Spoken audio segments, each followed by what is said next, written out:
Assalamualaikum warahmatullahi wabarakatuh. Alhamdulillah, salatu wassalamu ala rasulillah Sayyidina Muhammad ibn Abdillah wa ala alihi wa sahbihi wa man tabi'a huda wa ba'd. Ma'asyiral muslimin rahimakumullah, Bapak Ibu, saudara-saudara, mudah-mudahan seluruh amal ibadah kita diterima oleh Allah Subhanahu wa taala. Dalam kehidupan ini selalu ada tingkatan manusia dalam respon ajaran Allah. Hal ini bisa kita cermati dalam surah Fatir, surah ke-35 ayat ke-32. Nanti bisa kita cermati ulang di rumah, surah Fatir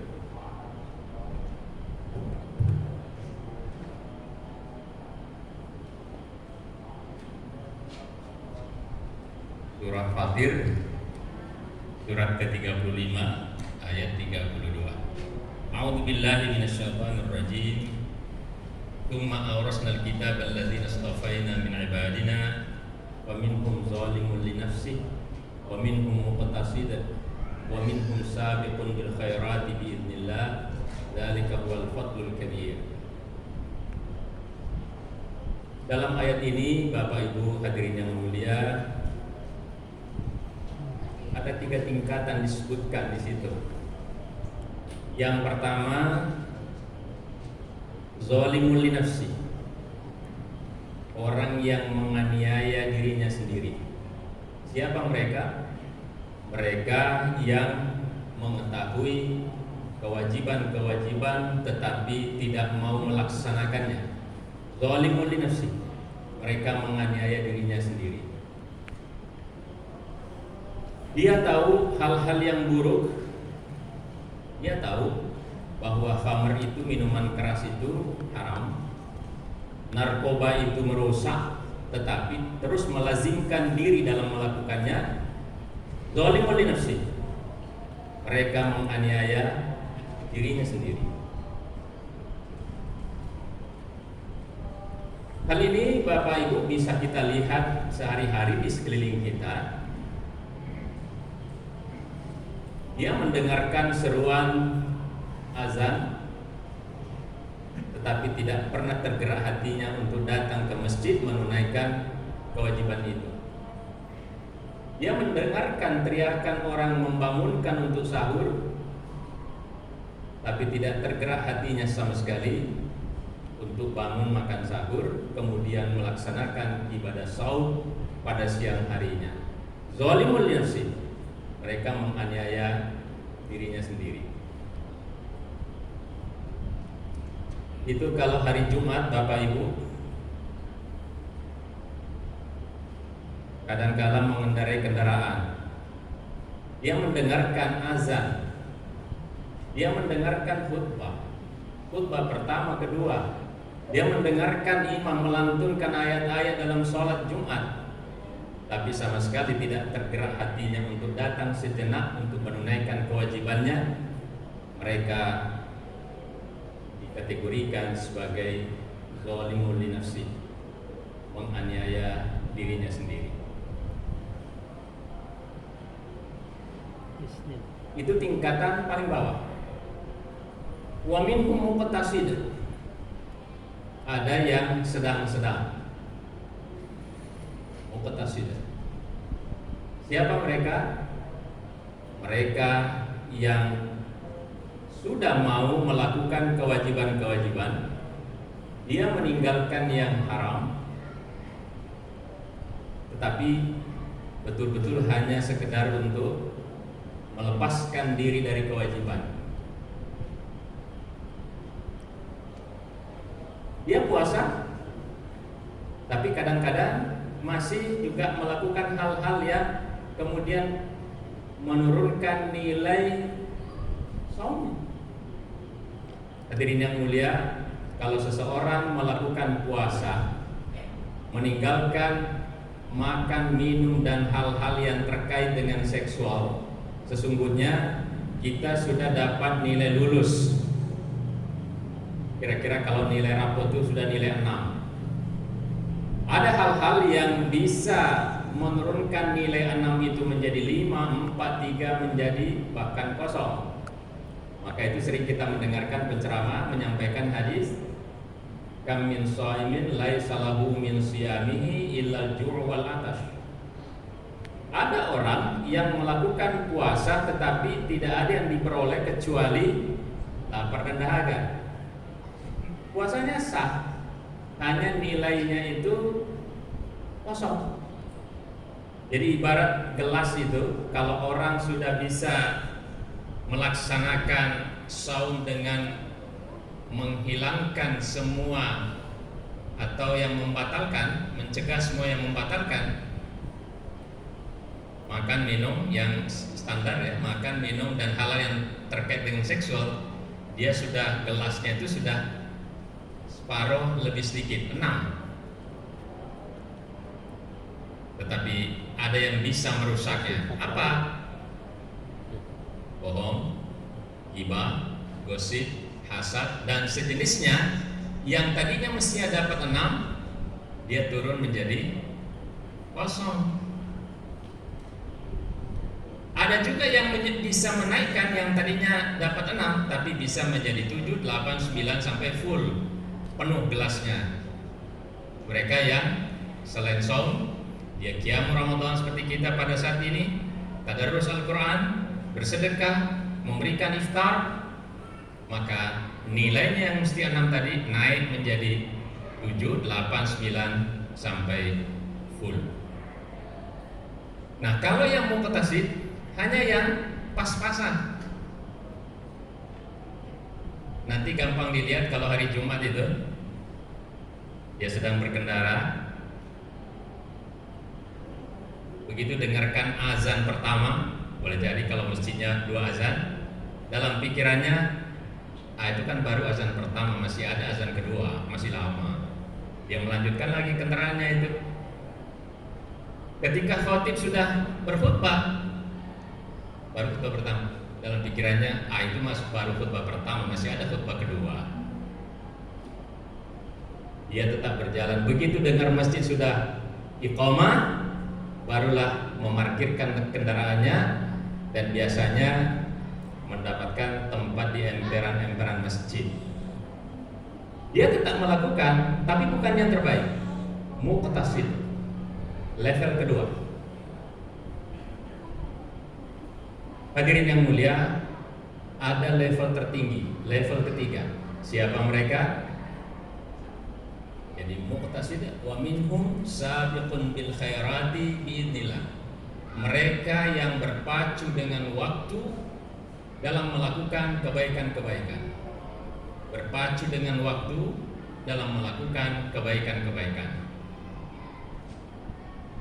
Ibarat tadi sholat Jumat itu, orang yang sabiqun bil khairat baru bangun tidur saja, dia sudah mengingatkan dirinya, hari ini hari Jumat.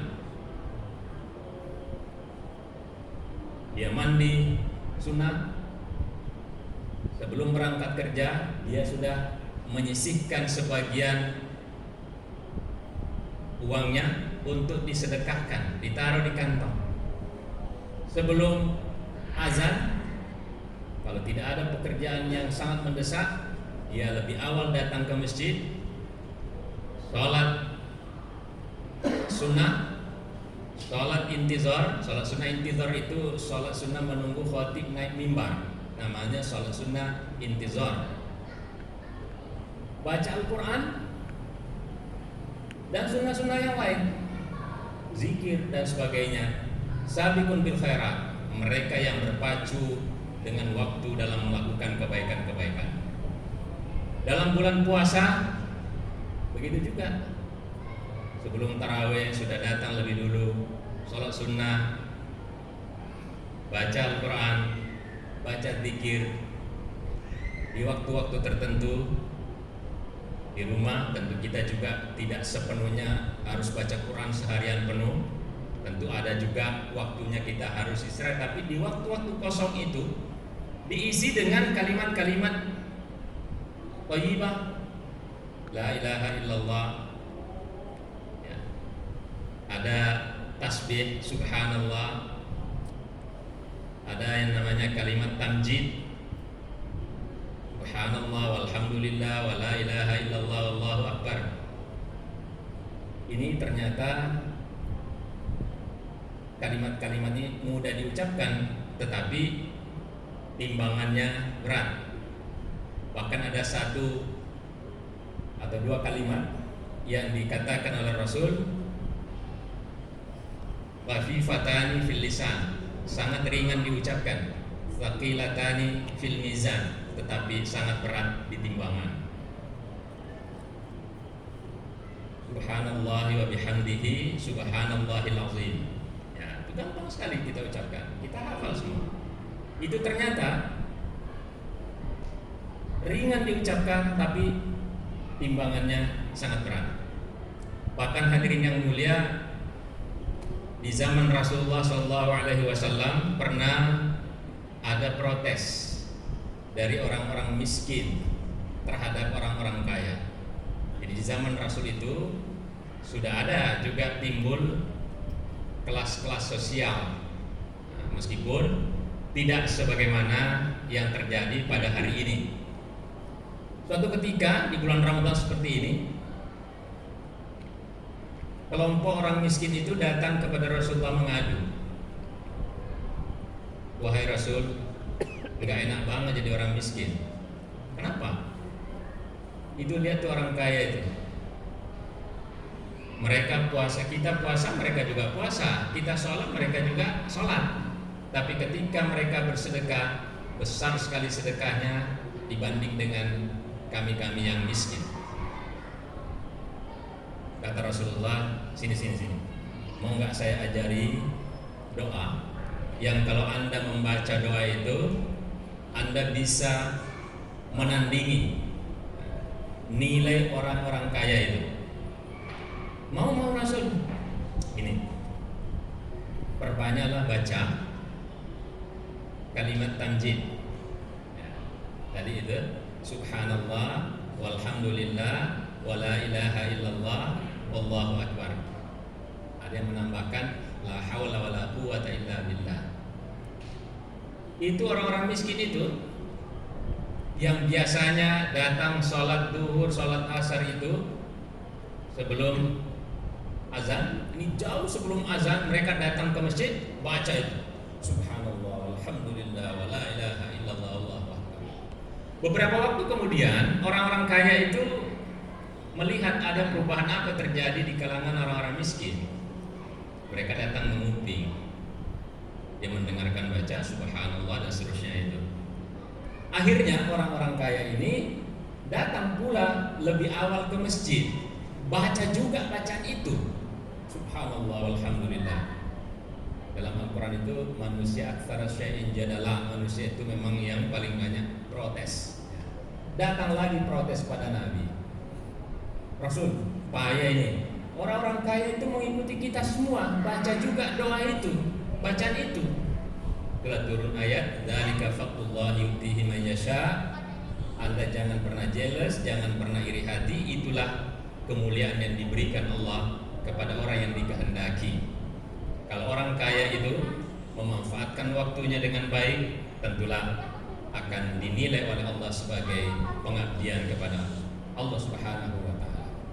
Jadi, grade ketiga adalah sabiqun bil khairat, mereka yang berpacu dengan waktu dalam melakukan kebaikan-kebaikan.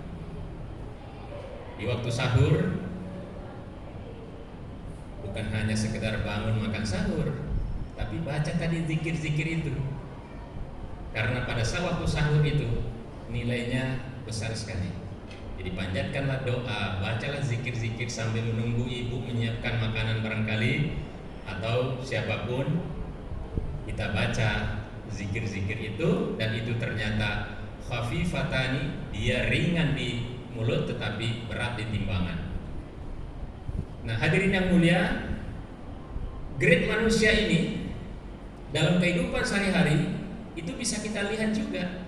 Misalnya ini, Bapak Ibu punya karyawan di kantor, Orang yang zalimun li nafsi, kalau diperintahkan untuk melakukan sesuatu, tolong bikin surat permohonan ini oleh atasan.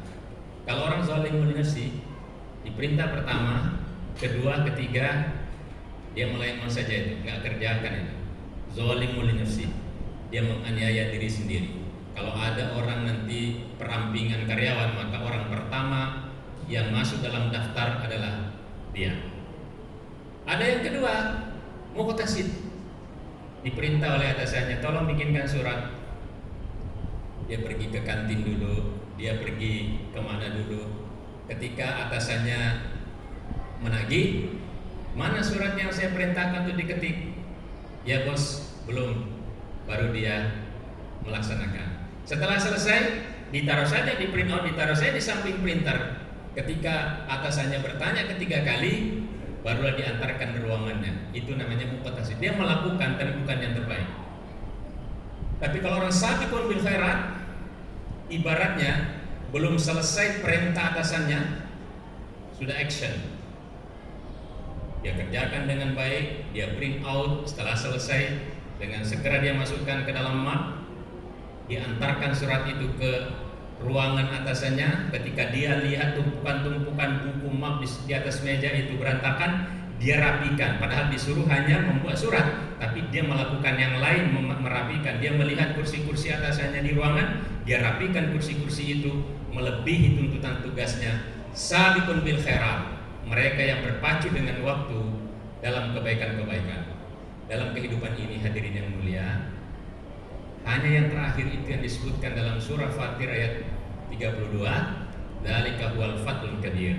Orang yang terakhir, orang yang grade tertinggi itu sabiqun bil khairat, yang mendapatkan kemuliaan yang agung dari Allah Subhanahu wa taala. Kesimpulannya hadirin yang mulia, dalam kehidupan ini, dalam beribadah, dalam bekerja, dalam melakukan apapun, selalu ada 3 grade manusia. Ada yang zalimun li nafsi, mereka yang tidak mau melakukan, bermalas-malasan, tidak merespon perintah Allah Subhanahu wa taala walaupun dipanggil dalam Al-Qur'an untuk melakukan shaum, tapi istilahnya masuk telinga kiri, keluar di telinga kanan. Zalimun li nafsi. Oleh dokter, karena dia gulanya sangat tinggi, kata dokter jangan banyak makan gula. Tetapi ternyata setiap hari mengkonsumsi gula berlebihan, zalimun li nafsi. Dia menganiaya dirinya sendiri. Dalam ibadah pun juga demikian. Ada yang kedua, muqtasid, sedang-sedang. Dia sudah berusaha untuk melakukan tapi bukan yang terbaik. Kadang-kala terjerumus dalam perbuatan-perbuatan maksiat, tapi segera dia bertaubat dan kembali ke jalan yang benar, muqtasid. Dan yang tertinggi adalah sabiqun bil khairat, mereka yang berpacu dengan waktu dalam melakukan kebaikan-kebaikan. Dan hadirin, kita semua berharap berada pada grade ketiga ini, dan ini tunjukkan dengan keaktifan kita melakukan amal ibadah dalam kehidupan. Terima kasih. Wal afu minkum. Wassalamualaikum warahmatullahi wabarakatuh.